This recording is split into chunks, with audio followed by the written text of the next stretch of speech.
So I'm here at West Beach to tell you a story.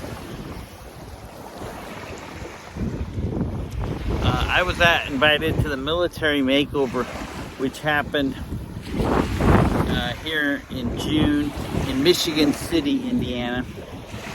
And I talked to the staff and volunteers and Patrick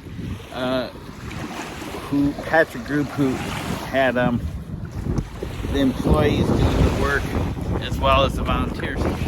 Anyway, on Father's Day, I get a text around 8 a.m. from one of the staff people with military makeover, and they say, call me, we have a story. So I made a call,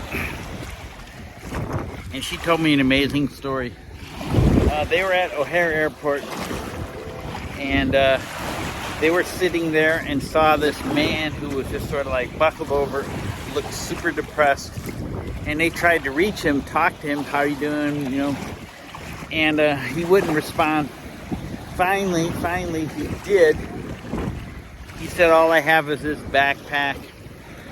And he said he had worked for 5 years renovating, rehabbing a house, and his significant other, this woman who was a fiance, she kicked him out, and for no reason. So he was despondent. All he had was his backpack.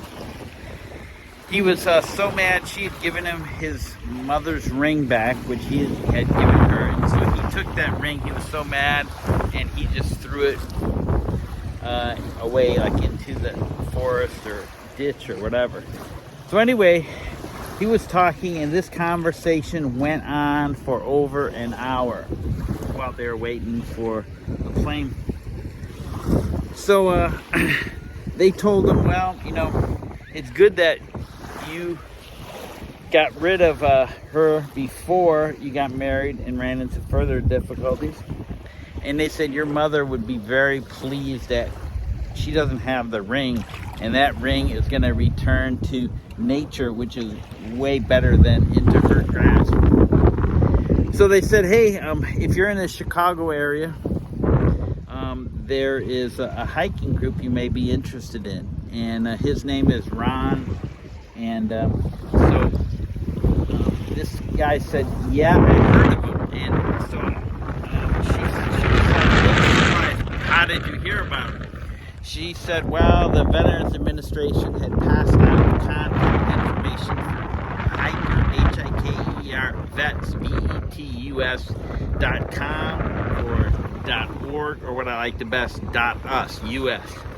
So anyway, he just said he didn't have a way of getting there. So now that gave you an idea. People who can't hike or don't want to hike, or just can hike but want to volunteer, they could get a van or vehicle and pick people up who are not able to have transportation. So anyway, what they said was there was no doubt in their mind, absolutely no doubt, that he was ready to take his life, perhaps right there at O'Hare Airport, or his a destination. Anyway, the point is, everyone makes a difference. If you have an ear and you're sitting next to someone, talk to them, whether they're a veteran or not. Listen to their story. Listen. You have 2 ears and 1 mouth, so use that sort of accordingly when you're around someone.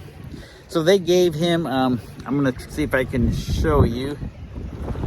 This is a bracelet, which I'll just read. It says to call this number, 1-800-273-8255, and press 1. And it says support our veterans. So when a person is feeling down, have them call. And also, if you can see that there's a method of chatting on a keyboard if you don't want to talk, and also there's a method of texting.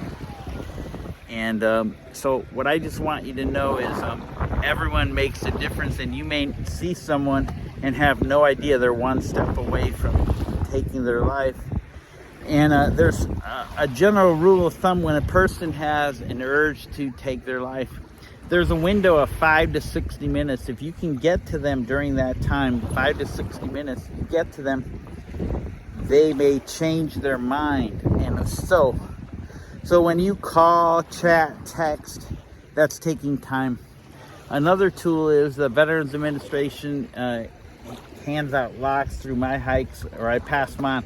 They're little red cables with a lock and key, and you can put them on a pistol, a shotgun, a rifle, a carbine, a AK-47, whatever you have, and it locks them. So you give the key to your trusted spouse or significant other or neighbor or friend, family, and so when you get the urge, you can't do that with your gun, which is one of the easiest ways that people do it. So my point is, it's hard to talk about this. My point is, look, listen, and love people around you, because you don't know what they're going through. And we have to thank these veterans who served in the past, who are serving now, and who people are searching in the future. And thanking can be listening, talking, helping them work, there's all kinds of organizations like that get people from homeless into housing, get them work. You may be in a position where you can hire people, or you may be in a position where you could tutor them on some skill. You may know how to get them into being a union carpenter, plumber, pipe fitter, and all the other ones. You could, there's many ways that you can get involved, but you can get involved, and you need to get involved. And we have freedom today, not because of a bunch of politicians in Washington. We have freedom today because people were willing to fight. They were willing to fight. They joined, many of them, on their own will, and they served. They gave up relationships, families, careers to serve for us.